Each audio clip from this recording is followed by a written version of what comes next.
Hello, my name is Rob Lewis. I'm the winemaker and owner of Lewis Station Winery, and welcome to the first episode of The Perfect Pairing. And we're doing this, and I'm very excited to introduce our chef, Jason Dunn. Hello there. And so what we're going to do today, we've got some incredible cheese that Jason's going to tell you all about. But we're also going to do our first sample. You're excited, right? I know I'm excited. Of the Barrel Reserve Cabernet. Hopefully we'll be, I shouldn't say hopefully, we will be releasing this in late 2016. But I'm going to go ahead and start pulling a sample and getting our glasses because we're actually going to sample it on our first episode as we taste some of the incredible cheese and things like that. Perfect. And what we're going to do for cheese today is we have a 10-year Wisconsin cheddar. The reason we chose a 10-year is because we're talking about aging foods, and we're going to be aging the cheese, and we're going to be dealing with an aged wine. The aging of these particular products makes a tremendous difference to them in the long run. When you think about it, this is a cheese that was made in 2006. This is now 2016. What were you doing a decade ago? This guy here was hanging out in a weigh tank and about ready to get on a shelf for the next decade. Well, it's here now. The fun stuff with cheddar happens around 7 years. That's when these salt crystals start coming out in them, and you get these little chunkies, little pop rocks of cheddar happy.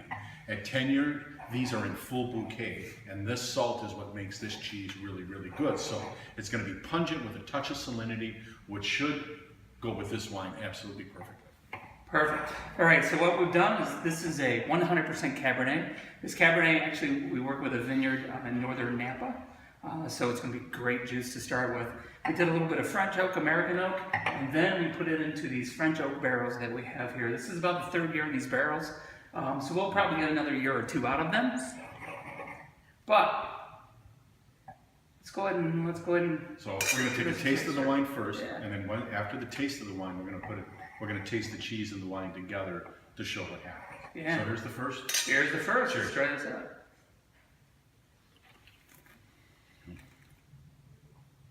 That's good juice, folks.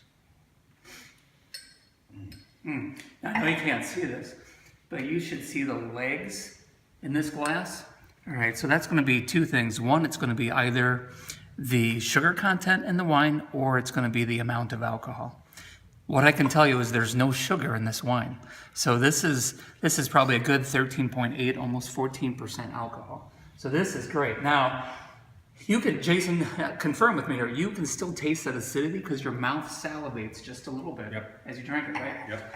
But it's also got a lot of tannin to it. I mean, the Cabernet, they're known for being very dry. That's when you do that first big sniff. That's when you get those back salivary glands started. Yeah, no, absolutely. And you know, there's a lot of people that say, you know what, I can't drink dry wines. They're too dry for me. Well, this is the beauty of what this pairing is that this is going to be a great step for taking those people that just struggle with dry wines, and what you do is you kind of coat your mouth with fat, and that fat kind of breaks down some of the tannins that fruit comes through. And then when that happens, you can really taste what that juice is. And that's where the pairing is all about. And there are pairings like this in all sorts of different wines and all sorts of different ingredients where the sum total is greater than the ingredients themselves. Yeah. This is going to be one of those classic combinations. So what we're going to do is take a nice little piece of this cheese. I was hoping you would say that. We're going to put this on our tongue, and then we take a sip of the wine at the same time and chew them together. What you said earlier about 10 years without salt crystals come through, absolutely. You can kind of get that saltiness there.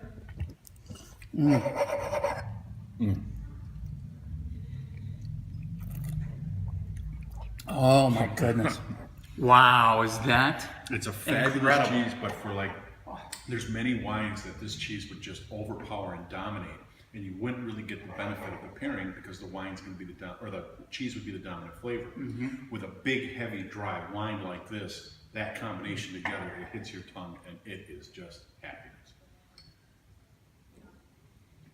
See, like I said, the fat in that cheese really softens this wine so you can really taste the expression of this juice. And then the acid in that And the brings acid out the creaminess. brings out the creaminess, and that is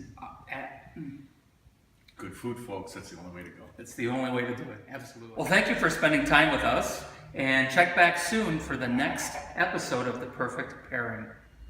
Cheers. Cheers.